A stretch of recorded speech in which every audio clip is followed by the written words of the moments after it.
MCC साठी 2019च्या दरम्यान अमृता शेरगिलवरती. त्यावेळेस त्या सेटमध्ये ह्या सगळ्या पेंटिंग्स वापरल्यात.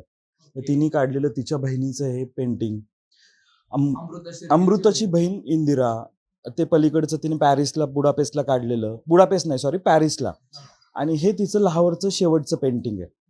हे तिचं लाहोरमध्ये ती वरती ज्या माझ्या मते तिचा 46ला मृत्यू झाला, मृत्यूच्या आधीचं ते पेंटिंग आहे. फाळणीच्या आधीचा भाग आहे.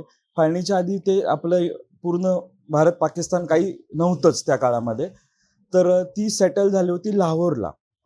आणि लाहोर आपला साधारण अमृतसर पासून काही किलोमीटर अंतरावरतीच पंजाबमध्येच होतं. आत्ता ते दूरचं परकं वाटतं, पण त्या काळात तो भारताचाच भाग असल्यामुळे आणि पंजाबी खूप कल्चर असल्यामुळे, आणि ती पंजाबी फॅमिलीतली होती. आई तिची हंगेरियन होती तरी पंजाबी फॅमिलीतली असल्यामुळे तिला लाहोर जरा बरं वाटलं होतं. तिने तिथं घर घेतलं होतं. आणि त्या घरात मग माझ्या मते, म्हणजे मला एक्झॅक्ट एवढं माहित नाही, पण माझ्या अंदाजे तिच्या घराच्या टॉपवरनं हे लाहोर मधले धाब्याची घरं दिसतात.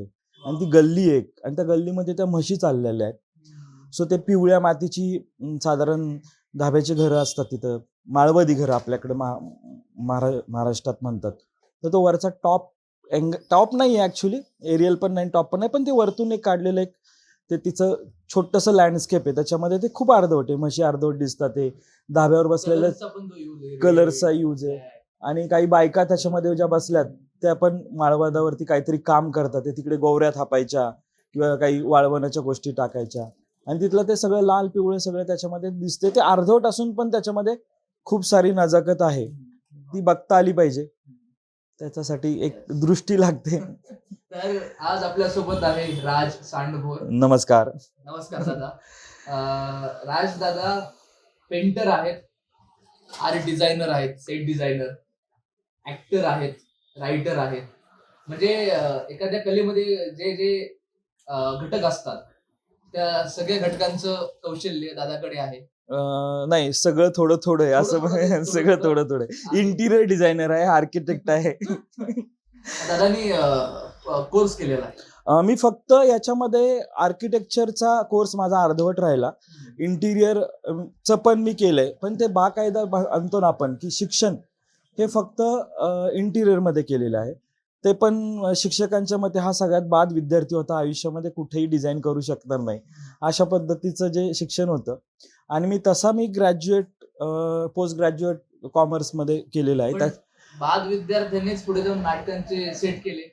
मी नाटकाचे सेट पण कुठे शिकलो नाही ना, आर्ट डिरेक्शन कुठे शिकलोय की कुठल्या इन्स्टिट्यूटमध्ये जाऊन किंवा कशामध्ये. त्यामुळे माझा असं शिक्षण काय म्हणतात ते रूढार्थाने शिक्षण घेण्यापेक्षा ज्या जगाच्या म्हणजे काय भिंतीच्या बाहेर जे असतं ना जग, त्याच्यामध्ये खूप शिकण्यासारखं असतं, आणि त्याचे जे रंग असतात ना ते खूप वेगळे असतात. ते शाळेत अकॅडमिकमध्ये नाही मिळत. माझं अकॅडमिक जे होतं ते खूप बेकार होतं, म्हणजे वाईट होतं, त्याला काही अर्थच नाही. माझं फक्त मराठी आणि इतिहास स्ट्रॉंग होतं आणि चित्रकला स्ट्रॉंग होती. म्हणजे चित्रकलेत पण मी पुढे काही केलं नाही.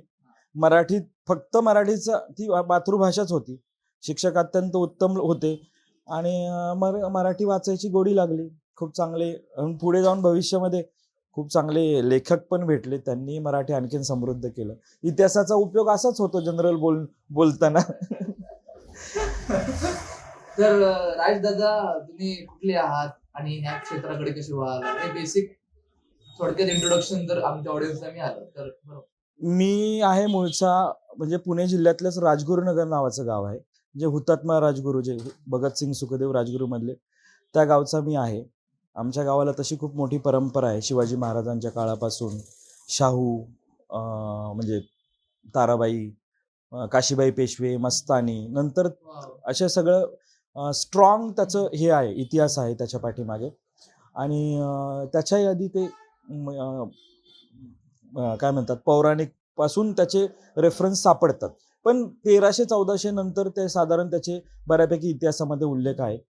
आणि भीमा नदीच्या काठावर आहे एक छोटंसं छान सुंदर टुमदार तालुक्याचं गाव होतं. आता सगळ्याबरोबर ते सगळं विस्कटलंय. आता सगळ्याचं शहरीकरण बाजारीकरण झालंय, त्याच्यामध्ये ते गावाचं गाव पण गेलं.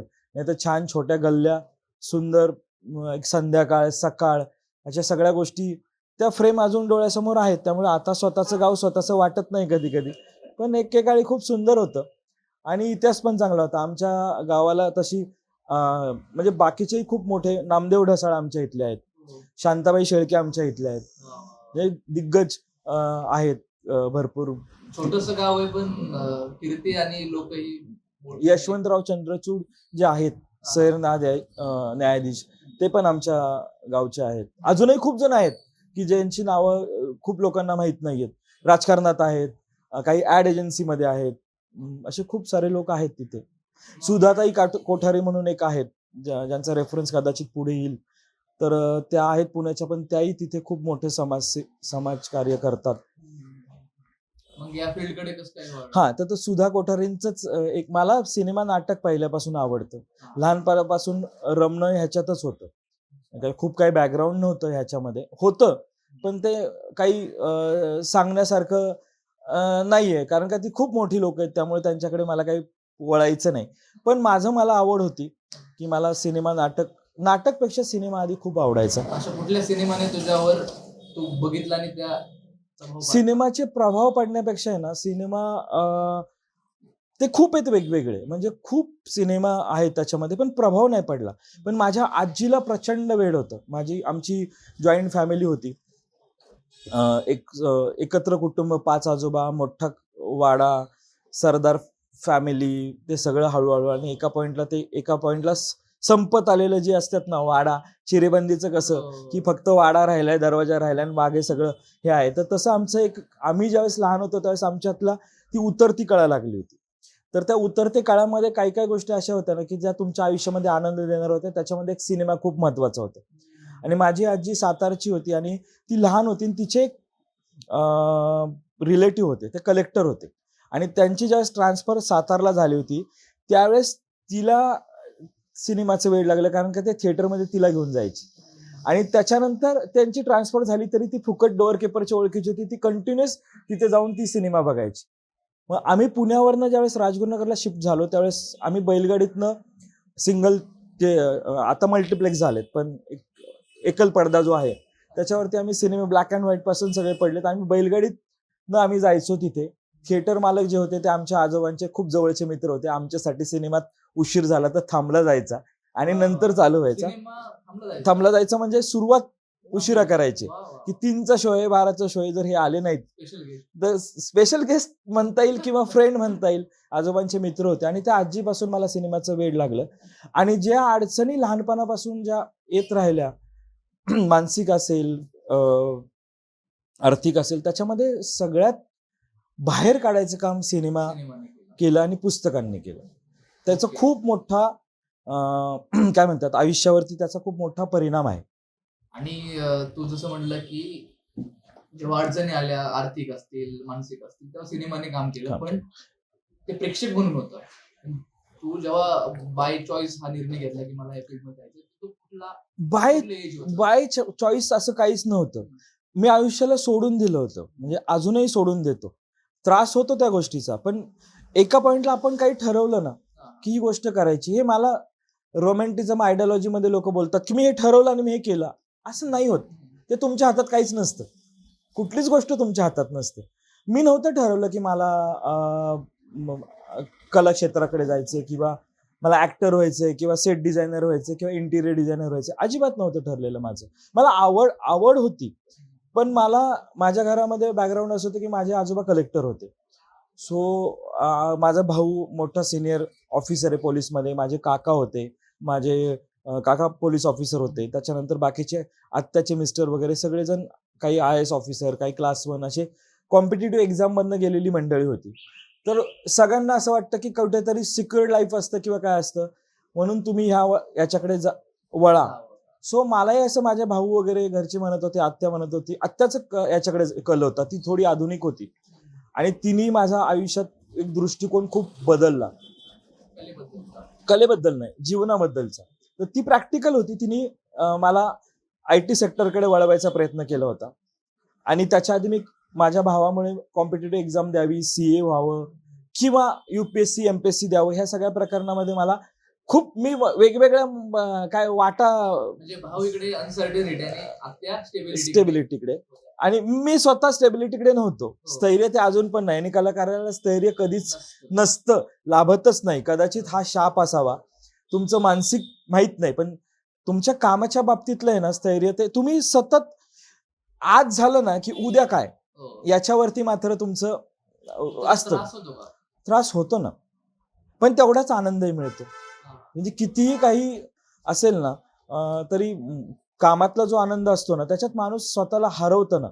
हे पुस्तक वाचताना किंवा काम करताना किंवा पेंटिंग करताना त्याच्यासारखं जगात दुसरं काहीच सुख नाही. म्हणजे काही नाही मिळालं ना तरी फक्त आयुष्यभर काम करता आलं ना, एका पॉईंट नंतर तेवढंच हवं असतं कलाकाराला, बाकी काही गरज नसते. आणि खरे कलाकार, खरंय खोटं मला माहित नाही, पण काय म्हणतात, जेन्युइन आणि प्रामाणिक माणूस असेल ना तर त्याला त्या छोट्या छोट्या गोष्टी असतात ना, मोठं काही नको असतं. पण हा प्रामाणिकपणा आपण जेव्हा मनात ठेवताना एक प्रामाणिकपणे काम करायचा प्रयत्न करतो, आणि आपल्या सोबतचे किंवा आपल्या ओळखीचे लोक जेव्हा पुढे जात असतात तर तेव्हा काही त्रास होतो. कारण मला असं खूप काही, म्हणजे मला माझ्या जवळचे खूप लोक माझ्या बरोबरचे खूप पुढे गेलेत, किंवा मला त्याचं काही रिग्रेट नाहीये. मला मुद्दा तो नाहीये की काय असतं माहितीये का, उद्या खूप मोठा सुपरस्टार आहे आणि तो सगळं त्याच्या पायाशी लोळण घेते, जगातली सगळी संपत्ती, त्याला सगळे काय मिळालंय, सर्वोच्च स्थानावर गेलाय तो, पण तो जर त्या बाबतीत सुखी नसेल ना तर मग काही उपयोग नाही. पण कलाकारांनी मलाच माझं झालं, मी ह्याच्यापेक्षा आता मला वेगळं काही करायचं नाही, याच्यात मात्र मग दुःख व्हायला म्हणजे होतं की नाही बाबा मला नाही, ह्याच्यापेक्षा वेगळं. आणि कुणी जर म्हणालं ना की अरे हा एकसुरी करतोय किंवा असंच होतंय, किंवा सेटमध्ये काम करताना पण की नाही आता आपल्याला बदललं पाहिजे, हेच आपण किती दिवस करणार, काहीतरी त्याच्यात बदल असणं गरजेचं आहे. चांगलं दिसतंय, छान दिसतंय, म्हणजे मी माझ्या सेटच्या बाबतीतच बोलतो की सगळ्यांना आवडतात सेट, रंगीत आहेत, सुंदर आहेत, एस्थेटिकली चांगल्या फ्रेम आहेत, वेगळे पण आहे, पण कुठेतरी काहीतरी गोष्टी मला स्वतःला मिसिंग वाटत असतात. तर ह्याच्यात काहीतरी गणलंय, ह्याच्यात खूप काही कमी आहे, आणि मग तिथे मला जरा थोडंफार दुःख होतं की नाही आपल्याला कुठेतरी काहीतरी थोडंफार कमी पडते, ह्याच्यात वेगळे पण पाहिजे. लोकांना आवडते मान्य आहे, पण लोकांपेक्षा स्वतःलाही आवडणं खूप महत्वाचं असतं ह्याच्यासाठी. त्या अर्थाने तुला सेट मधलं जास्त कळत असतं, कारण तू ते करत असतो प्रोफेशनली. तर असं कधी झालंय का की बाबा ठीक आहे, काम आता लोकांना आवडले तर आपण हे करूया, आता आवडले ना तर करून घेऊया, जाऊ दे? तसं नाही होत मला. म्हणजे सगळेजण म्हणतात की नाही जाऊ दे ना, जेवढे पैसे मिळतात तेवढंच करावं, किंवा जेवढं नाही. मला काम दिसताना ते किती पैसे मिळालेत हे काय मी ओरडून सांगणार आहे लोकांना की मला याचे पैसे नाही मिळाले किंवा याचे मिळालेत. काम बघतात लोक, कामाशी हे असतं. तुम्ही आत्मचरित्र लिहिल्यानंतर लिहा त्याच्यामध्ये की ह्या सिनेमात मला ह्या दिग्दर्शकाने, ह्या निर्मात्याने फसवलं किंवा अमकं केलं तमकं केलं. मी काही एवढं काम केलेलं नाही, मी नंतरच्या गोष्टी बघतोय. आपण फक्त आत्ता विषय बोलतोय, पण ते पैसे त्याच्यामध्ये येत नाहीत. आणि जर तुम्हाला आत्मिक समाधान मिळत असेल ना तर तुम्ही करोडो रुपये तुम्हाला मिळाले तरी ते आत्मिक समाधानाच्या पुढे ते कमी पडतात. आणि जर तुम्हाला करोडो रुपये मिळाले आणि तुम्हाला आत्मिक समाधान नाही तर त्या करोडो रुपयाचा काही उपयोग नसतो. असाही एक भाग असतो आपण त्याच्यात. परत थोडं मागे जाऊया फ्लॅशबॅक कडे. सेट कडे किंवा इंटेरियर डिझायनर कडे कसं वळाला? असं झालं की मी मगाचं अर्धवट राहिलं होतं की आत्याने कम्प्युटर सायन्स कर, IT कडे. हे कर भाऊ आहे. तर मी आपलं एक सरळ मार्गे जीवन जगण्यासाठी मी आपलं विचार केला की ऍटलिस्ट काही नाही झालं ना आपण आयुष्यामध्ये तर निदान बँकेत क्लार्क म्हणून लागेल, म्हणून बीकॉम कडे मी ऍडमिशन घेतलं. हे लोक आर्ट्स म्हणत होते, म्हटलं आर्ट्स नको, आपण कॉमर्स तरी घेऊया. आणि त्याच्यानंतर मग काही काळ मध्ये गेला, मग गावावरनं पुण्यात आलो होतो. कॉमर्स कुठे गेलो तू? मी BMCC कॉलेजला पुण्यामध्ये. म्हणजे नाटकाचं वगैरे? पण मी नाटकात त्यावेळेस अजिबात भाग घेतला नव्हता. मला कुठल्याही BMCच्या माझ्या वेळेच्या लोकांना मी माहीत नाही. म्हणजे मी त्यावेळेस पुरुषोत्तम सगळं चालू असायचं. मी हॉस्टेलला माझे नॉन महाराष्ट्रीयन मित्र जे होते त्यांच्यात रमलेलो होतो. कारण का मी माझं शिक्षण काही पुण्यात झालं, काही गावाकडे झालं, तरी पण मी मराठी माध्यमातून शिकलो होतो. आणि मराठी माध्यमात शिकल्यानंतर काही थोडाफार माणसाला न्यूनगंड असतो, आणि तिथे गेल्यानंतर भाषेत नाही, इंग्लिशच्या बाबतीतला. आणि माझ्या हॉस्टेलला असणाऱ्या सगळीच्या सगळी मुलं मणिपूर, मिझोराम, काही नेपाळी, ते साऊथ इंडियन, ते ओमान, असे सगळे होते.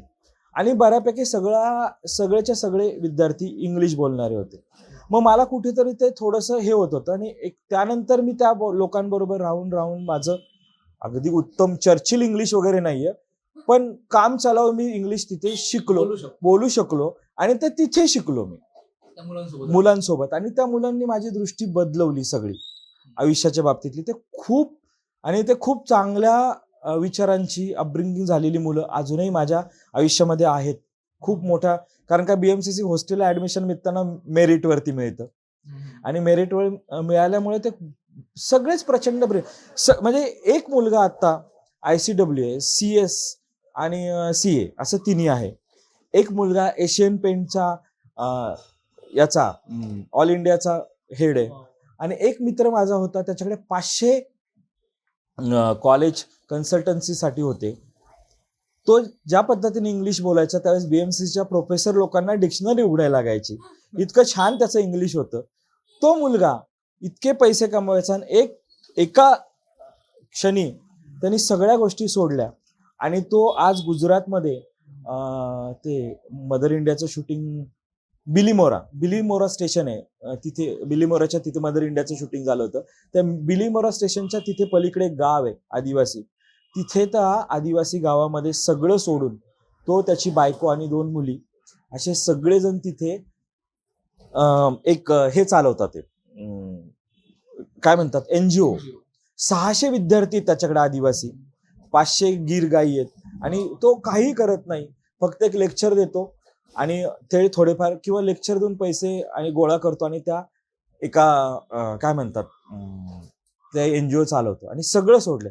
4 वेळा दिवसातनं फ्लाईट चेंज करायचा, इतका बिझी असलेला माणूस सगळं सोडून तो शांतपणे NGO चालवतो. ह्या पद्धतीची ती सगळी मुलं होती. त्यामुळे मला नाटकाकडे लक्ष द्यायला वेळच नव्हता. मी माणूस म्हणून मला स्वतःला घडवत होतो तिथे. आणि हे खूप छान छान, म्हणजे एक मुलगा होता, शेवटच्या दिवशी कळलं की तो आंध्र प्रदेशच्या काय म्हणतात उपमुख्यमंत्र्याचा मुलगा होता. त्यांनी सांगितलं नव्हतं.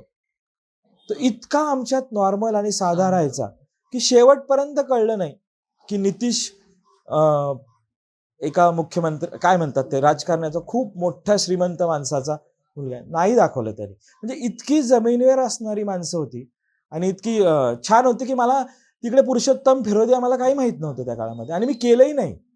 मी पुरुषोत्तम फिरोदिया केलंही नाही, त्यात फिरकलं पण नाही. मला काही माहित नाही कोण होतं काय त्या काळातले, काही माहित नाही. नंतर मग हळूहळू असं वाटायला लागलं की नाही, आता मला कॉमर्समध्ये इंटरेस्ट नाहीये, मग काय करायचं. मग मला इंटिरियरचं ऍडमिशन घेतलं. इंटिरियरमध्ये रमलोन काही दिवसांनी वाटलं की हे इंटिरियर मी फर्ग्युसन कॅम्पसमध्ये GRGTI म्हणून नावाचं कॉलेज शेजारीच केलं होतं. सगळं त्याच लाईनीत होतं. BMCC, फर्ग्युसन, मराठवाडा या सगळ्या गोष्टी तिथेच होत्या, लांब कुठेही नव्हत्या. एकाच लाईनला सगळं एज्युकेशन पूर्ण केलं. आणि त्याच्या इंटिरियरमध्ये मात्र बाद विद्यार्थी होतो मगाशी सांगितलं त्याप्रमाणे. नंतर हळूहळू मला स्वतःला सापडत गेलं माझं मला. म्हणजे मी कधीच अट्टहास नाही केला की मी म्हणालो की मी ठरवलं. त्याच्यानंतर खूप चांगल्या मोठ्या लोकांची कामं केली. खूप इंटेरियर मध्ये ऍडमिशन घेताना तू काहीतरी विचार केला असेल ना, घरचे म्हणले असतील की तू बाबा कॉमर्स केलंय तर कॉमर्सच्या पुढचं BCom. नाही, माझ्या घरच्यांनी तशा आईवडिलांनी खूप काही मला ह्या गोष्टीत विरोध केला नाही, अजूनही नाही केला. माझे वैयक्तिक निर्णय असतात किंवा कुठलेही कामा रिलेटेड असेल कधीही ढवळाढवळ करत नाही. म्हणजे खूप गोष्टीमध्ये मला एक सपोर्ट मिळाला की मला घरच्यांनी खूप काही विरोध त्याच्यामध्ये केला नाही की तू काय करतोय, की तू आता कॉमर्स झालाय, तू आता इंटिरियर मध्ये जातोय, तू आता नाटकात जातोय, तू आता सिनेमात जातोय, असं काही नाही. म्हणजे मी माझं कमवत राहिलो, त्यांच्या जागी राहिले. म्हणजे पण एक काय असतात की कप्पे जपले ना की मग खूप काही गोष्टीमध्ये त्याचं डिस्टर्बन्स नाही झाला त्या गोष्टीचा. त्यामुळे मी रिलेशन जपण्यापेक्षा त्यांनी खूप गोष्टी की ठीक आहे सोडून देऊया, की ह्याला जे करायचं ते करूया. म्हणजे त्या गोष्टी होत्या त्याच्या पाठीमागे. त्यामुळे मग हे झालं इंटिरियर मध्ये. पुढे मला माझे मार्ग सापडत गेले खूप इंटिरियर करताना की खूप सारे मोठे लेखक असतील. तिकडे कसं वळालं? कारण इंटेरियर हा सॉरी, आमचा वाडा आहे म्हणजे गावाकडे, आणि वाड्यामध्ये प्रत्येकाचे रूम. तर आता काय व्हायचं की एक रूम असे सतत त्या काळामध्ये मित्र यायचे राहायला. मी हॉस्टेलला होतो म्हणून, कारण का आम्ही मित्रांच्या घरी राहायला जायचो. आणि त्या दरम्यान तिथे राहायला येताना मग एक आपला आपण कॉर्नर तयार करूया, एक आपला डेन तयार करू छोटस. म्हणून मी त्या आमच्या वाड्यातली एक कोपऱ्यातली खोली ती जनरल पेंट केली हाताने, ब्रश बिश नसताना, काही अनुभव नसताना. काही अनुभव नसताना. रस्त्यावरती जे फलक असतात, उजवीकडे डावीकडे स्पीड ब्रेकर, असे पत्रे पडले होते. अच्छा. आणि ते आमच्या घराच्या समोर डाक बंगला आहे, गव्हर्नमेंट रेस्ट हाऊस. तर तिथे काही सामान पडलेलं असतं गंजलेलं, तर ते पत्रे उचलून आणले चौकोनी. आमच्याकडे एक पाणी ठेवायची घडवंची होती जुन्या काळातली, त्याला ते पत्रे ठोकले, त्याच्यावरती गोधड्या टाकल्या, त्याच्यावरती कव्हर करून एक सिटिंग तयार केलं. आणि मग काही गोष्टी गोळा केल्या, मग कुठे काही काही सापडत गेलं आणि ते लावलं. आणि माझे त्यावेळेस इंटिरियर डिझायनिंग ही कॉन्सेप्ट खूप काही रूढ अर्थाने डेव्हलप झालेली नव्हती. इंटिरियर डिझायनर म्हणून फक्त एकच बाई होती, झरीन खान म्हणून, जी संजय खान म्हणजे ऋतिकची सासू, सुजानची आई, ती इंडस्ट्रीत फक्त मोठं नाव होतं झरीन खान म्हणून. दुसरी त्यांचं नाव विसरलो मी, सॉरी, त्या आणि काही बोटावर मोठे आर्किटेक्ट होते. आणि त्यांचं मला काही नावही माहित नव्हतं. म्हणजे इंटिरियर लोकांमध्ये पोहोचलेलं नव्हतं. तर बाकी माझ्याकडे तर काही इंटेरियर करत होता indirectly. डोक्यात, चालूच होतं. हा म्हणजे सौंदर्य दृष्टी जी काही असते ना, ती जन्म. म्हणून तर मी म्हणालो ना की शिक्षण काही गोष्टी शिकवतं, हो. पण त्याच्या पुढे कसं जगायचं आणि कुठे जायचं हे तुमचं तुम्हाला सापडत जातं. आणि मग ते असतं, म्हणजे असं नाहीये की ते ते कुठेतरी आतमध्ये तळात खाली साठलेलं असतं. ते हळूहळू जसं गढूळ पाणी गेलं की नितळ पाणी येतं ना, गाळ सगळा खाली बसला की, तसं ते हळूहळू वरती यायला सुरुवात होतं. तर ते तर माझे जे मित्र, मागाशी ज्याचा मी उल्लेख केला, विनीत अय्यर म्हणून, तो आता गुजरातला असतो, त्याच्या घरी मी गेलो होतो अच्छा. म्हणजे नंतर. तर त्याचं घर इतकं सुंदर होतं. 5 बेडरूमचा मोठा बंगला, होस्पेट बेल्लरी, जे हम्पीच्या तिथे ते राहत होते. तर त्याचं घर त्याच्या आईने अत्यंत अप्रतिम सजवलं होतं एक इंटिरियरला घेऊन. आणि तो घरी आला ज्यावेळेस, तो मला म्हटलं की भैया, you have that sense, why तू आप ये क्यों नाही करते, इंटिरियर नाही तो आर्किटेक्ट. मला त्यावेळेस क्लिक झालं. मग नंतर मी इंटिरियरकडे वळालो. म्हणजे त्यांनी तुला सांगितलं की तुझ्याकडे तो सेन्स आहे. ते घर बघितलं, डिस्क्राईब वगैरे. हा, म्हणजे मी छोटं कॉर्नर जो सजवला होता, अच्छा. आणि मग तो कॉर्नर सजवल्यानंतर त्याला असं वाटलं की भैया, त्यांनी बघितलं का ते? हा, त्यांनी पाहिलं, तो घरी आला होता, राहायला होता. आणि त्यानंतर इंटिरियरकडे वळालो. तेव्हा तो बोलला नव्हता?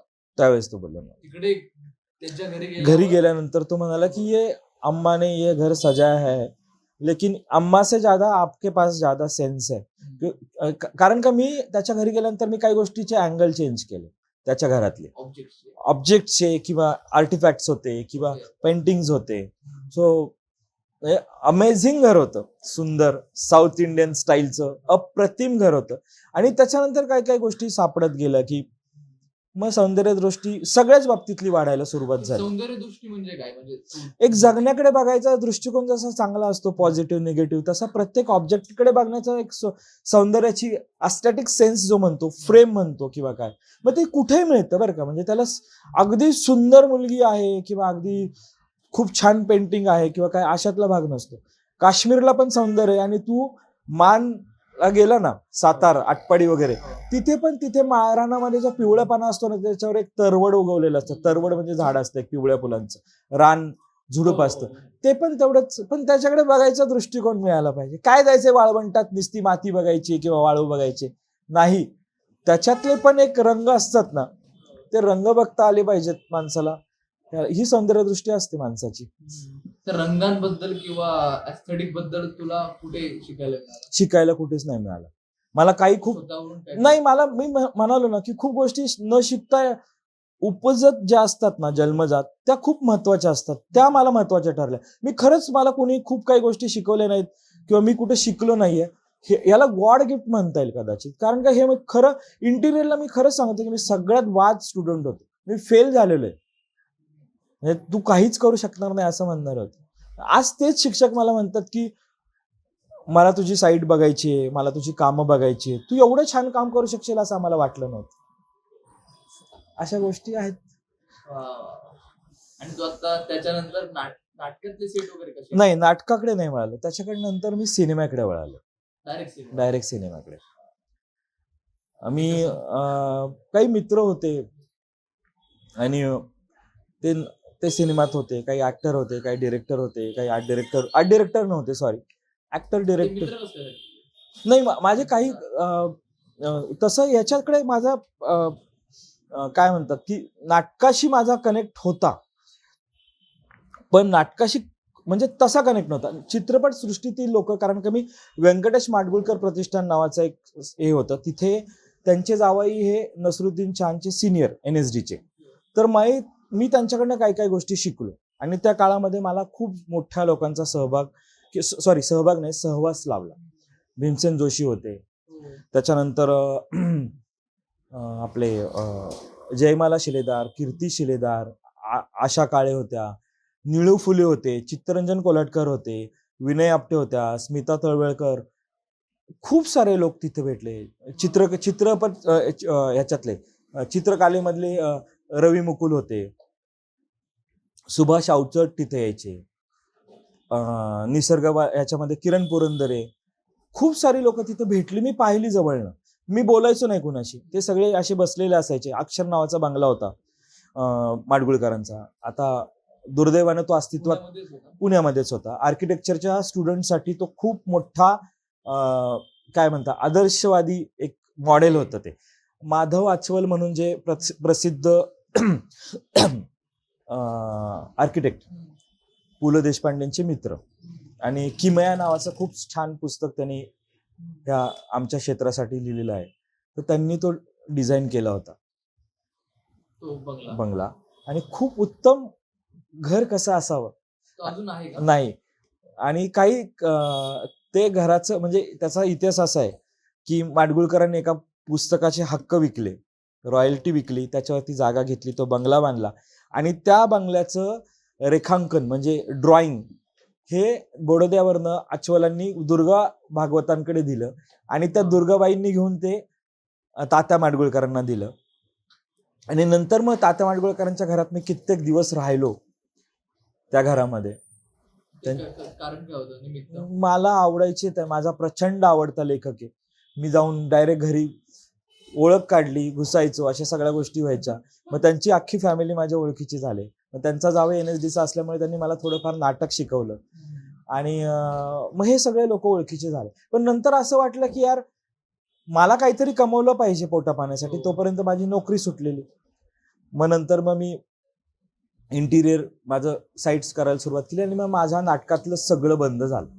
म्हणजे त्या NSDच्या सरांकडनं तू नाटकाबद्दल ऐकलं, फक्त शिकलो काही नाही. त्यांचे क्लासमेट होते कमलाकर सोनटक्के, उत्तरा भावकर, म्हणजे खूप दिग्गज लोक होते आणि ते स्वतः खूप दिग्गज होते. आणि मी त्यांच्यावर राहायचो छानपणे, ऐकत राहायचो. खूप माणसं वेगळी वेगळी मिळाली, अनुभव मिळाले. त्याच्यातनं ह्या सगळे लोक छान ओळखीचे झाले. कीर्तीताई, जयमालाबाई, हे खूप नंतर खूप त्यांचे सहवास चांगल्या लोकांचा खूप आनंद देतो आणि अनुभव पण देतो आणि शिकतं पण माणूस त्याच्यातनं खूप. असं सगळं त्याच्या पाठीमागे. आणि मग नंतर मग नाटक केलं नाही मी कधीच तिथे, मी फक्त तिथे असायचो. हा, सगळे नाटकाचे अनुभव NSD मधले बाहेर? हो, सगळे सगळे सगळे सगळे अगदी इतंभूत. म्हणजे कुणाचं अफेअर कुणाबरोबर होतं आणि कुणी कशामुळे सिंगल राहिले आयुष्यभर, का तर ही अशी होती, ती तशी होती, हे सगळ्या गोष्टी आतल्या बाहेरच्या सगळ्या तिथे मला समजल्या. सिक्रेट खूप अजूनही आहेत. नाही फोडणार, कारण का लोकांनी मला काय म्हणतात विश्वासाने जे सांगितलं असतं, तो कदाचित पुस्तक लिहिलं पुढे तरी त्याच्यामध्ये त्यांचे उल्लेख यायचे नाहीत. नाही, हे विश्वासच मोठ्या लोकांचा विश्वास जपणं महत्वाचं आहे. असे खूप चांगले लोक मला आयुष्यामध्ये भेटले. आणि जेव्हा तू सिनेमात गेला, हम्म, ज्यावेळेस तू इंटेरियर डिझायनर किंवा सेट डिझायनर म्हणून तू सिनेमात गेला, हम्म. त्यावेळेस जेव्हा तू पहिल्यांदाच करत होता काम, त्यावेळेस तुला काय डिफिकल्टी आल्या किंवा काय नक्की अनुभव आला सेटवरचा? मला मीडियम वेगळे पूर्ण. मीडियम खूप वेगळं होतं. मला काय झालं की मला जुन्या गोष्टींची खूप आवड आहे आणि जुने वाडे, किल्ले, मंदिरं ह्या सगळ्यांचा मला, कपडे असतील, लोकजीवन असेल किंवा काही, म्हणजे मी मगाशी म्हणालो ना की मी महाराष्ट्र पूर्ण फिरलोय. म्हणजे सिनेमा लाईनच्या आधी मी बॅग उचलायचो आणि निघून जायचो. की का तर ह्या सगळ्या गोष्टी मला अनुभवायच्या होत्या. त्यामुळे लोकजीवन माहीत होतं. ह्या सगळ्या गोष्टी पाहत पाहत गेल्यानंतर की एक सेन्स किंवा एक अनुभव गाठीशी असल्यानंतर माहिती निर्माण होते. तर मग तो सेट करताना मला तो सिनेमा होता 1885च्या पुढे 1940 पर्यंत. तर ते वाडे वगैरे माहित होतं. फ्रेम अँगल काही कळले नाही सुरुवातीला, पण काय ठेवायचं आणि काय नाही हे मात्र कळत गेलं. चांगलं वाईट हे केलं आणि मग शिकत गेलो. थोडे खूप प्रॉब्लेम आले. म्हणजे मी त्यावेळेस त्या सेटवरती, म्हणजे मी काय केलं असेल, कॉस्ट्युम पण केले, सेट तर केलाच. मला ऍक्टिंग करायची होती पहिल्या दिवशी, पण ह्यांनी मला काय मारून मुकटून असं काहीतरी मला आर्ट डिरेक्टर बनवलं, ज्याच्यात मला इंटरेस्ट नव्हता. पण मी माझं काम चोख केलं की नाही, मला ह्याच्यासाठी. पण प्रॉब्लेम आले. पहिला सिनेमा आहे ना, आता लोकांना आश्चर्य वाटेल, मी पहिला सिनेमा फक्त एकही कुठलाही सेटिंग बॉय नाही, काही नाही, फक्त एक पेंटर आणि मी. सुतार नव्हता त्या सिनेमामध्ये, सुतार नव्हता. मी फक्त दोघांनी 25 दिवसाचं शूट केलं. त्याच्यामध्ये मी कॉस्ट्युम बघायचो, सेट बघायचो. त्या दिग्दर्शकाबरोबर मी कोकणात जाऊन स्क्रीन प्लेच्या वेळेस, कारण का एका मोठे लेखक होते, ते मोठे लेखकांनी मला ह्या लोकांचे काय झाले इश्यू मला माहित नाही, त्यामुळे स्क्रीन प्ले त्यांनी पूर्ण करून दिला नाही.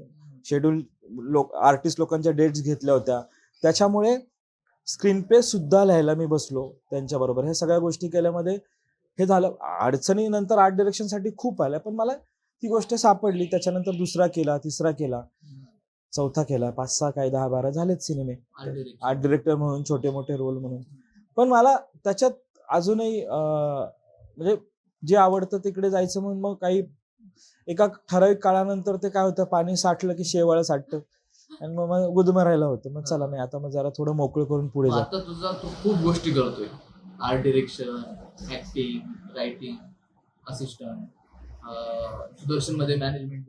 नाही, मॅनेजमेंट नाही करत. सुदर्शन मध्ये फ्रीलान्स करतो. सुदर्शनचे सगळे सेट्स केलेत, मॅक्सिमम नाटकाचे सेट्स केलेत.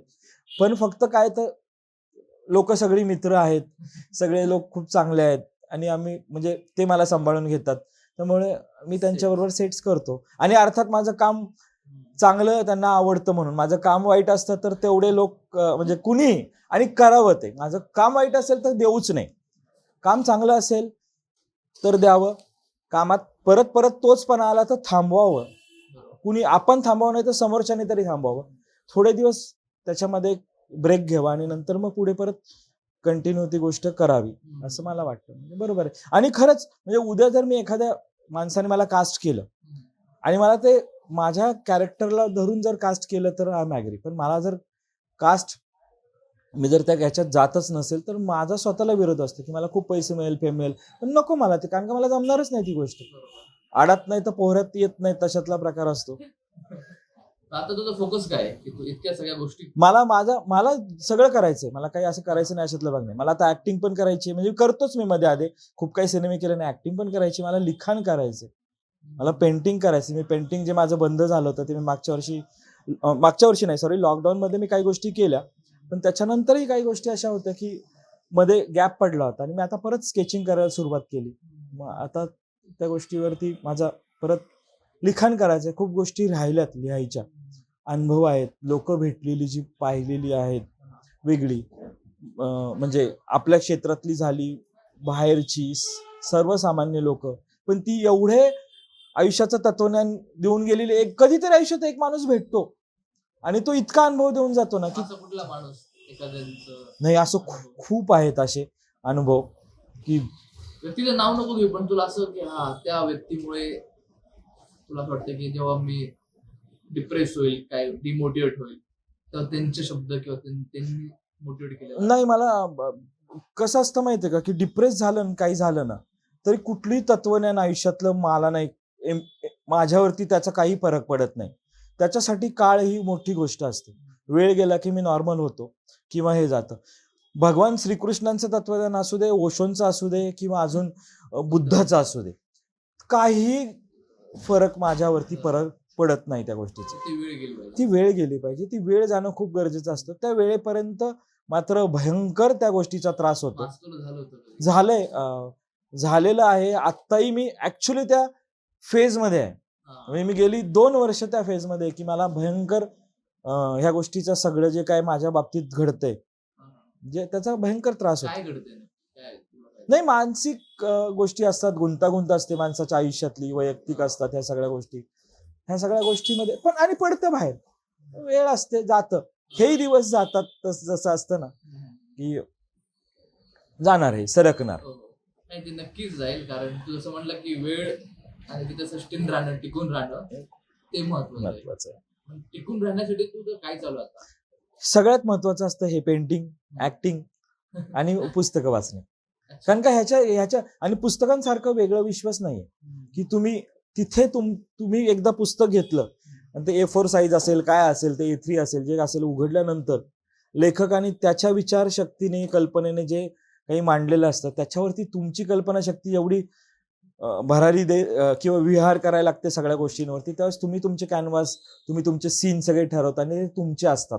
हो. थॉट त्याचा असतो पण सगळं विस्तार तुमचा त्याच्यामध्ये तुम्ही हे करता आणि त्यावेळेस तुम्ही विसरता जग की बाहेर गाड्यांचे आवाज येतात, ते माझ्यामध्ये काहीतरी वेगळं चाललंय किंवा काही गोष्टी अशा वाईट घडतात, ते चांगलं काही नाही कळत. हीच गोष्ट असते. म्हणजे एवढीच एक मोठी प्रामाणिक गोष्ट आहे कलेच्या बाबतीतली की वाचन, लिखाण, पेंटिंग आणि ऍक्टिंग वा. याच्यासारख्या जगात दुसरं काही नाहीये. मग हे जग दिसतेच तुम्हाला. राजदादाने क्रिएट केलेलं आहे. तर पेंटिंग आहे, बाकीच्या पण गोष्टी. पेंटिंग आणि सेट आलाच. हा सेट पण दादाने फ्रेम लावली, सेट डिझाईन सगळं झालेलं आहे. तर दादा, पेंटिंग मध्ये तुला काय महत्व? तू जेव्हा पेंटिंग करायला करतो नॉर्मली, तुला कुठल्या गोष्टी महत्वाच्या वाटतात? पेंटिंग मधलं मला काही खूप कळतं अशातला भाग नाही. मी जास्त स्केचिंग करतो आणि कधी कधी वॉटर अॅक्रेलिक वगैरे करतो. ते खूप बंद पडलेलं आहे आता नाहीये. पण पेंटिंग आवडतात लोकांची बघायला मला खूप. कारण का त्याच्यातलं एक मला माहित नाही, तिथे पण एक गोष्ट आहे. खूप मोठे समीक्षक आहेत हा. आपल्या भारतामध्ये बाहेर की पण त्याचं एक आता पोर्ट्रेट केलं तर त्याचं लायकिंग काय, तुझं पोर्ट्रेट केलं तर तू लायकिंग म्हणजे तुझं व्यक्तिमत्व, तुझं कॅरेक्टर त्याच्यात दिसलं पाहिजे. मग त्याच्यात खूप वेगळे प्रकार असतात. स्ट्रोक कसे मारतात किंवा एक तरलता असते, पाणी वॉटर कलर असेल तर कसं पाणी सोडायचं किंवा एक अॅनाटॉमी असते बॉडीची, तर ते स्केचिंग करताना ते कमी काय म्हणतात लाईनमध्ये कसं कॅरेक्टर उभं राहता येईल, असे प्रत्येकाची स्टाईल वेगवेगळी असते. प्रत्येक जण त्या पद्धतीने काय होतं की वेगवेगळे हे करतो, तर ते पाहायला खूप आवडतं. म्हणजे मला पाहायला खूप आवडतं. मी करतो ते मी खूप बेसिक करतो, कारण की मी पेंटिंग शिकलेलं नाही.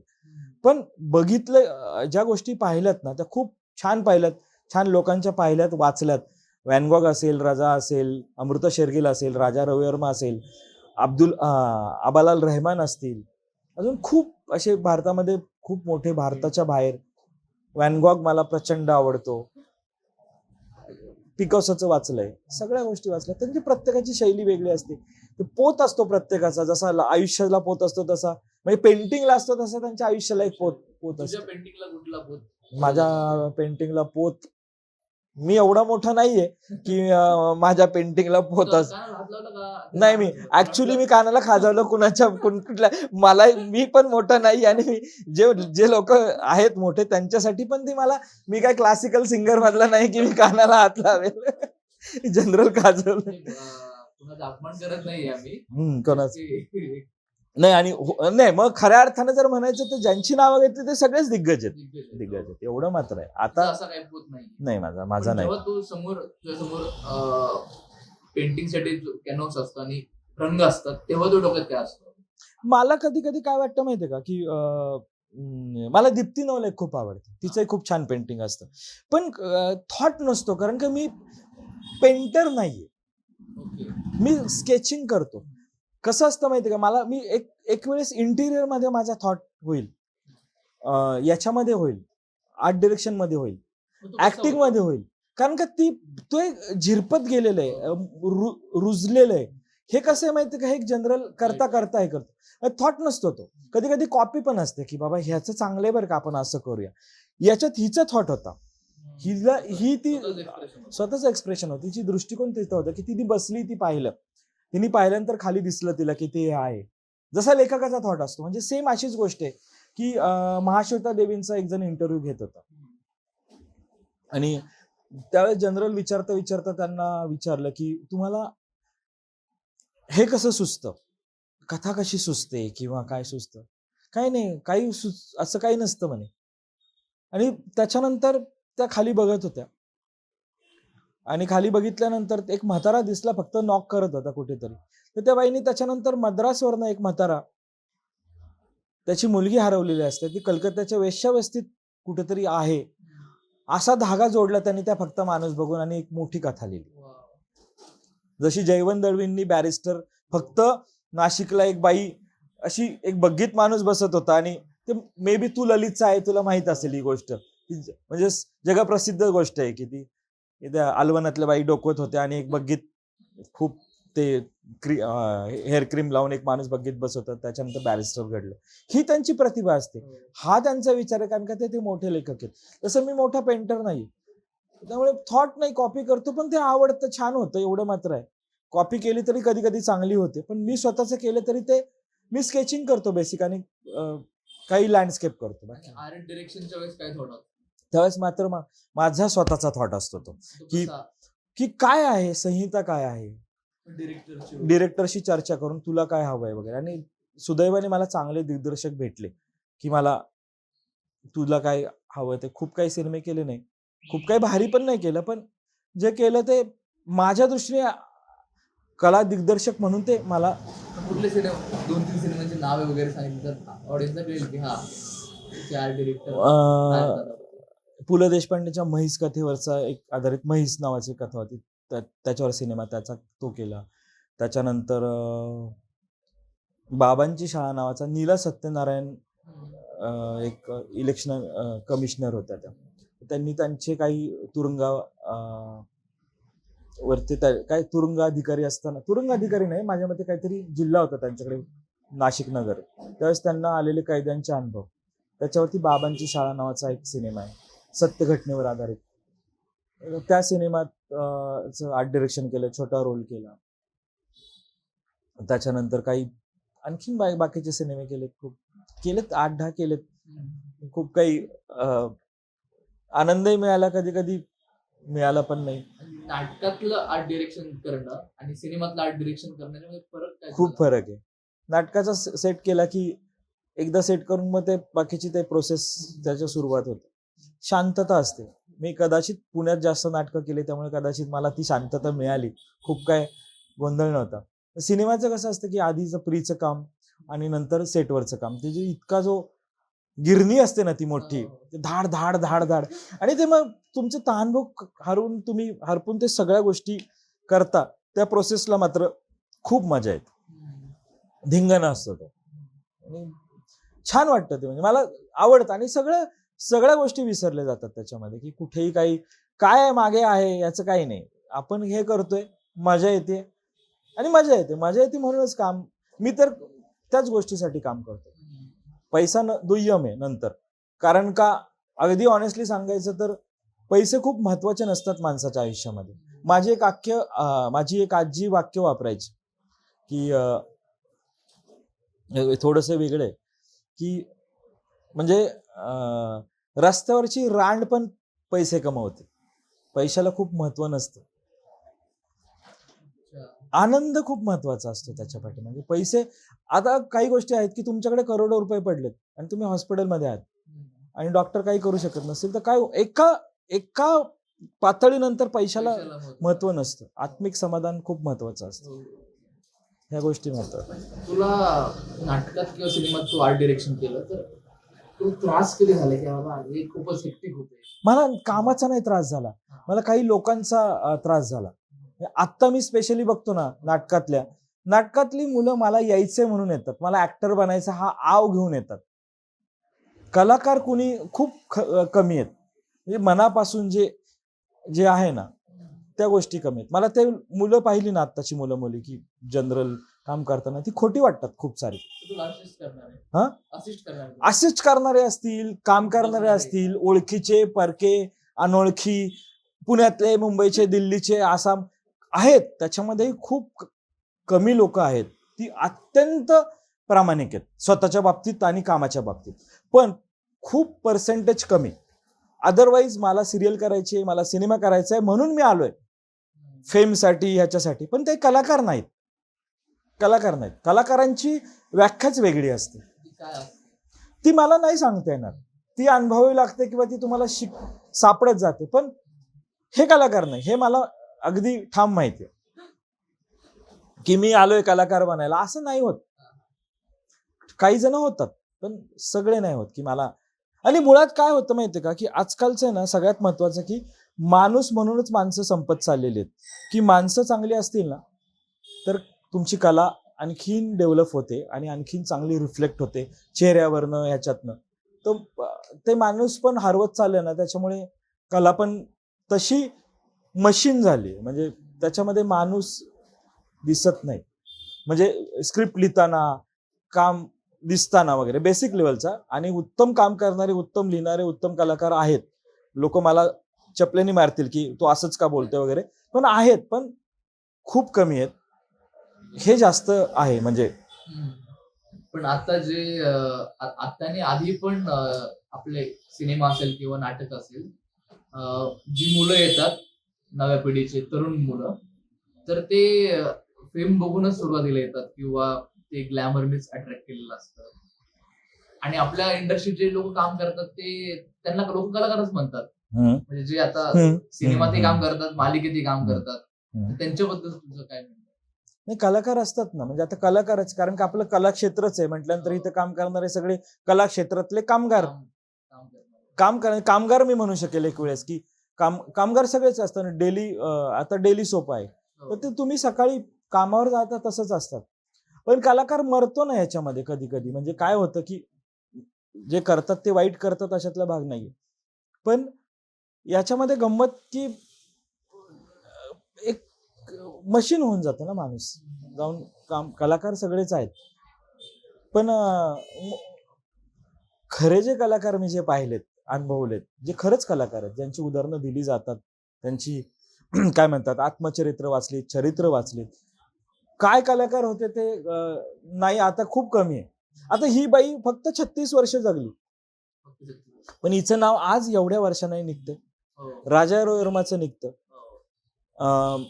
मधुबालाचं निघतं, मीना कुमारीचं निघतं, नर्गिसचं निघतं, वॅन गॉगचं निघतं, राज कपूरचं निघतं, गुरुदत्तचं निघतं, गीता दत्तचं निघतं, कमी पिरियड मध्ये किंवा ह्याच्यामध्ये. त्याच्यासाठी यांनी ज्या वेदना भोगल्या आणि त्या वेदनेतनं त्यांची कला निर्मिती झाली, किंवा काही आनंदात पण काही कला निर्मिती झाली, ह्या सगळ्या पाठीमागे यांचे हे खरे कलाकार. यांच्यामुळे म्हणून आज आपण यांना ऐकतो, बघतो, वाचतो. बरोबर. ते राहतात मनात खूप खाली राहतात, तळात राहतात, आणि अचानक कधीतरी वरती येतात. आणि पण हेच कलाकार माझ्या मते, म्हणजे आत्ताचे आहेत. मे बी आणखीन 25 वर्षांनी ह्याच्यातलं कोणतरी आपण यांची हे सोडून यांची वेगळी नावं घेऊ, असं पण होईल. आता मग त्यांनी ते माझ्या मते करावं. मग आत्ताचे जे आहेत ऍट प्रेझेंट जे आर्टिस्ट आहेत किंवा ज्यांनी सुरुवात केली, त्यांनी असं निर्माण करावं की आमच्यासारखे खूप काही मोठे कलाकार नाही पण सर्वसामान्य आहेत, की यांच्यामध्ये तुमची एक प्रतिमा तयार करावी की आम्ही काही वर्षांनी तुमची नावं घेऊ. पण त्यांचे जे प्रॉब्लेम असतात त्याचा आपल्याला काही अंदाज लावता नाही, प्रॉब्लेम म्हणण्यापेक्षा तसं नाही ना, की हे बघ कसं असतं माहितीये का, की मला बनायचंय म्हणून आलं ना, की मग त्याच्यात कुठेतरी थोडंफार आव आणणं आणि असणं ह्याच्यात खूप फरक आहे. तर तुला तू आतापर्यंत आर्ट डिरेक्शन केलं, पण मला ऍक्टिंग करायला आवडेल. ऍक्टिंग करायला आवडेल, डेफिनेटली आवडेल. कारण का मला ती प्रोसेस तशी मी काही खूप अनुभवलेली नाही. केलेत छोटी मोठी कामं केलीत, पण मला आवडेल. कारण का त्याच्यामध्ये तुमचं जे असतं ना सगळी ऊर्जा, एनर्जी आणि तुम्ही असता, ते तुम्ही माध्यम असता आणि ते तुम्हाला सादर करायचं असतं, तुम्हाला ते पोचवायचं असतं. पोचवायचं असतं. ते मला आवडेल आता आणि हे झालं. या गोष्टी झाल्यात आता. माहित नाही आता पुढे काय होईल माहित नाही. पण लिखाण राहिलंय खूप सारं लिखाण करायचंय. कुठल्या मीडियम साठी असं काही? नाही असं काही नाही. मला लिहायचंय, माझे अनुभव मांडायचे. मी कदाचित उद्या नसेल जगामध्ये, तर त्या गोष्टी कुठेतरी माझ्या मनात रेंगाळल्या त्या काही लोकांपर्यंत, काही लोकांपर्यंत नाही, असं काही स्पेसिफिक कुणासाठी नाही, पण ते पोचावं काहीतरी. Right right. राईट. आणि तू आर्ट डिरेक्शन केले, बाकीच्याही माध्यमात काम केलं, तर एकंदरीत एवढ्या वर्ष तू काम केलं, पण असा कुठला प्रसंग आलाय, क्षण आलाय की अरे छान वाटते मला, मी लक्की आहे? इंटिरियर मध्ये काम करताना सुरुवातीला मला खूप छान वाटायचं. एखादी साईट पूर्ण झाली ना की मला खूप अं, असं फिलिंग नाही सांगता येत शब्दात, पण छान वाटायचं त्यावेळेस की लोक गवळीचे कौतुक करायचे, अरे खूप छान केले, खूप छान केले. आणि तसं सेट करताना पण मी सिनेमाच्या सेटचं मला मी काही खूप आनंद घेता आला अशातला भाग नाही. पेपरमध्ये उल्लेख आले, सगळे लोकांना आवडलं, सगळं मान्य. पण मला नाटकात मात्र आनंद मिळाला की ज्यावेळेस स्वतः लोक येऊन सांगतात की अरे छान झालाय. म्हणजे मी हे तुम्हारी आमरी केलं, त्याच्यानंतर अनुदिनी अनुतापे नावाचं MCCचं नाटक होतं, G.A. कुलकर्णींच्या प्रदक्षिणा ह्याच्यात. त्यावेळेस तो जो तळ कोकणातला जो सेट लावला होता, तर ते त्याच्यानंतर लोकांच्या ज्या प्रतिक्रिया ऐकल्या, पाहिल्या, येऊन सांगितलं, ते छान वाटलं. नाटकात ते एक असतं की मिळतं लगेच. पण आवडतो सिनेमा, पण आवडतो मात्र अगदी मनापासून आवडायचं असेल ना तर सिनेमा आवडतो. काय कारण आहे? लहानपणापासून फक्त सिनेमा पाहिलाय आणि मी ते सांगितलं ना की माझ्या दुःख वेदना मी तिथे रिलेट करत गेलो, आनंद रिलेट करत गेलो. कॅरेक्टर तिथे त्या कोणी असेल त्याच्या असं ह्या गोष्टी करत गेल्यानंतर त्या सगळ्या ह्याच्यामध्ये ते जास्त अपील झालं लहानपणापासून आणि मग त्यामुळे मग ते मला जास्त आवडतं. आत्ताही मला वैताग आला, कंटाळा आला की मी उठतो आणि एकटा सिनेमाला जाऊन बसतो. सिनेमा बघणं वेगळं प्रेक्षक म्हणून आणि काम करणं खूपच वेगळं, कारण सिनेमामध्ये खूप कट्स असतात, खूप छोट्या छोट्या गोष्टी मिळून सगळं एकत्रपणा असतो. त्याचा कंटाळा कधी नाही, त्याचा नाही मला कंटाळा येत. त्याचा कंटाळा एवढं काम केलंच नाही मी अजून, त्यामुळे कंटाळा आलेला नाही. कंटाळा येईल त्या दिवशी सांगेल. पण सिनेमा मी सर्वसामान्य प्रेक्षक म्हणून बघतो, डोकं बाजूला ठेवून.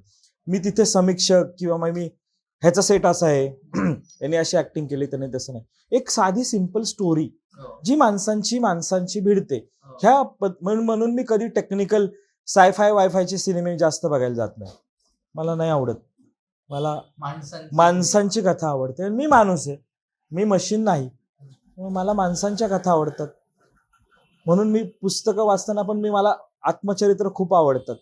खरी खोटी, आतली बाहेरची किती लोक सांगतात, कारण का खूप लोकांना जवळनं पाहिले, अनुभवले, माहिती आहेत. हळूहळू पोचत आलेले. म्हणजे काही काही गोष्टीमध्ये असे झाले की 100-150 वर्षापूर्वीच्या ज्या गोष्टी, त्याला हा भेटला, तो ह्याचा शिष्य, त्याचा शिष्य, त्या उतरत आलेल्या काही सत्य घटना माझ्याकडे आहेत. त्याच्यामुळे मग ते समजतं की अरे हा किती खरं बोललाय, हा किती खोटं बोललाय, किंवा माणसं म्हणून कशी आहेत, ह्या सगळ्या गोष्टी त्याच्या पाठीमागे कळत जातात. ते आहे सगळं असं. पण सिनेमा हे मीडियम यंत्रच आहे, त्यामध्ये कॅमेरा आलाच, पण तो कॅमेरा माणसं पकडतो ना, माणसाच्या इमोशन्स ह्या सगळ्या पकडतो त्याच्यामध्ये. त्याच्यामुळे मग त्या, आणि पण माणसंच दाखवतात ना तिथे. डॉक्युमेंटरी बघायला मी काही जास्त जात नाही किंवा काय असतात ते पीडीएफ नाही, प्रेझेंटेशन असतात कंपनी पेपर, त्याच्यात काही इंटरेस्ट नसतो. फिक्शनल फिल्म त्याकडे रस आहे. मला म्हणजे खूप जणांचे आवडतात सिनेमे, चांगले आहेत. म्हणजे पॅरलल सिनेमा जास्त आवडतो, समांतर सिनेमा आता फरक राहिलेला नाहीये पूर्वीसारखा, तो की पॅरलल आणि मेनस्ट्रीम कमर्शियल, पण एकेकाळी होता तो, हे सगळे होते, त्याच्यामुळे मग तो आवडतो जास्त. तुझ्या आयुष्यावर कुठल्या असा व्यक्तीचा प्रभाव आहे तुला वाटते, किंवा त्या व्यक्तीमुळे ती व्यक्ती तुला चार्ज करते, असं आहे का? किंवा व्यक्ती असेल, पुस्तक असेल, काही असेल रे? खूप सारे लोक आहेत. जागा असेल.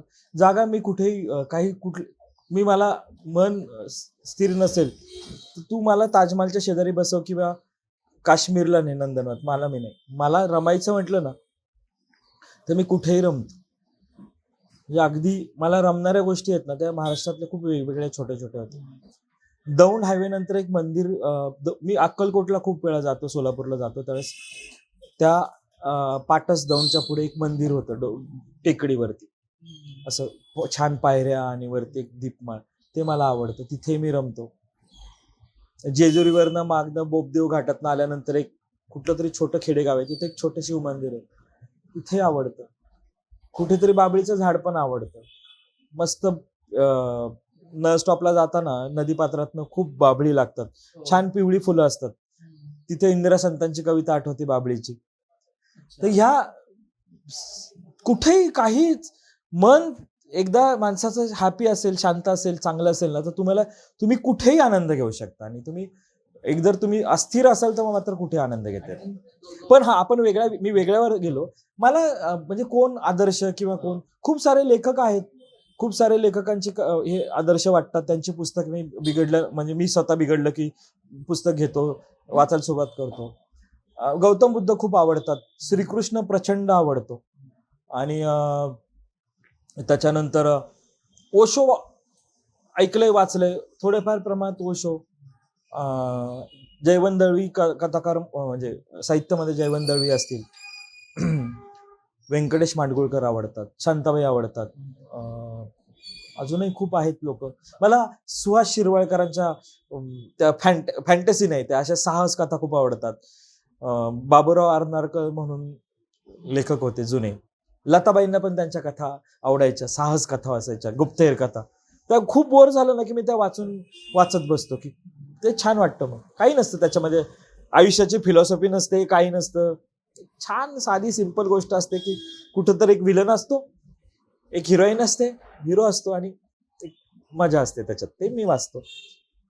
आणि बाकी मीराबाई आवडते, श्रीकृष्ण आहे, मीराबाई आहे, त्यांचे गुरुदत्त आवडतो, राज कपूर प्रचंड आवडतो, बलराज सानी आवडतात, गीता दत्त आवडते, टुनटुन आवडते मला.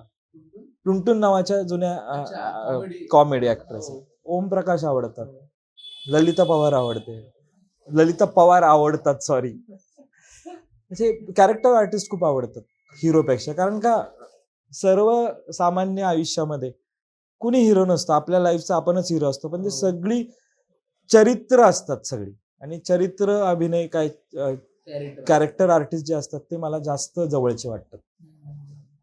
कारण का ते जास्त खऱ्या अर्थाने आपल्या जवळ वाटतात, भिडत असतात. कारण का ते आपलं प्रतिनिधित्व दाखवत असतात. ती लोक मला खूप आवडतात. मग आता आयुष्याच्या कुठल्या फेज मध्ये तुला वाटतं तू आहेस? एक टप्पा आपण ठरवलेला असतो की हा इथून आता काहीतरी बदल स्वतःत घडवावे आणि कुठेतरी एक वेगळ्या वळणावरती परत वेगळी वाट सुरू करावी असं वाटतंय. ती वेगळी वाट माहित नाही, माहित नाही, बघू आता. सापडेल,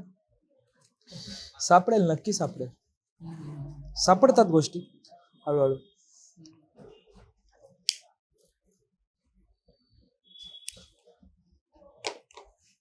बाकी मग तुझ्या दृष्टीने आर्ट म्हणजे काय, असं काय, किंवा आपण एक कंपार्टमेंट पडत असतो तर ते कंपार्टमेंट तुला जाणवतात का? कलाकारांचेच कंपार्टमेंट असतात.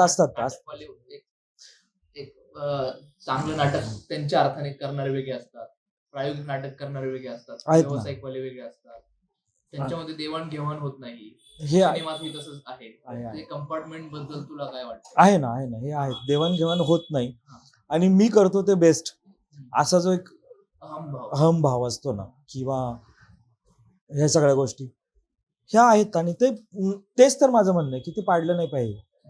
सगळे कलाकार, मी खूप गोष्टी साठवून ठेवल्यात. प्रत्येक माणूस जर परिपूर्ण नसतो पण परिपूर्ण व्हायचा प्रयत्न केला की मी ऍक्टर आहे, मी काय म्हणतात, आर्ट डिरेक्टरला पण तेवढीच व्हॅल्यू दिली पाहिजे किंवा त्याच्याकडे बघता आलं पाहिजे. एडिटरकडे बघता आलं पाहिजे किंवा पेंटिंगकडे, लेखकांकडे, ह्या सगळ्या गोष्टींकडे बघता आलं पाहिजे कलाकार म्हणून. मग तुम्ही हळूहळू शिकत जाता. तुम्ही फक्त तुमच्याच एक झोनमध्ये राहता. नवीन शब्द आहे आजकालच्या मुलांचा, झोन. झोनमध्ये असणं, मला याची बिटी बसणे वगैरे, हे जे काय सुंदर शब्द शोधून काढलेले आहेत, पण त्याच्यामध्ये फक्त शब्द आहेत. ऐकून बिटी बसते, हे सगळे शब्द आहेत, त्याच्यात फिलिंग्स सगळ्या मेसेज वरती डिलीट करतात किंवा तसं झालेलं आहे या गोष्टी सगळ्या. फक्त आमचं काय झालं की आम्ही मागचंही थोडं पाहिलं आणि आत्ताचंही पाहिलं, पण आता जे आहे ना ते बऱ्यापैकी माझ्या आजूबाजूला असं वाटतं की मशीन फिरतात ते, भावना नाही आहेत, इमोशन्स नाही आहेत, त्यामुळे त्या कामात पण येत नाहीत. त्या नाही येणार जोपर्यंत माणूस म्हणून निर्मळ राहिलं आणि चांगलं झालं ना, तोपर्यंत तुमच्या कामात ते दिसत नाही, दिसणार नाही. अजून एक प्रश्न होता की कलाकार बनायला खूप लोक येतात, म्हणजे आर्ट डिरेक्टर असेल, ऍक्टिंग असेल, डिरेक्शन असेल, पण पुढे जाणारे आणि दिसणारे, चमकणारे, प्रसिद्ध होणारे चेहरे खूप कमी असतात. त्याच्या पाठीमागं एक गोष्ट आहे की प्रामाणिकपणा कमी असतो, मगाशी म्हटलं प्रमाणे. आणि आता एवढी कॉम्पिटिशन वाढली ना, खरंच प्रसिद्ध जे होतात त्यांच्याकडे प्रामाणिकपणा नाही. काही प्रामाणिक लोक पुढे जातात, काही नाही.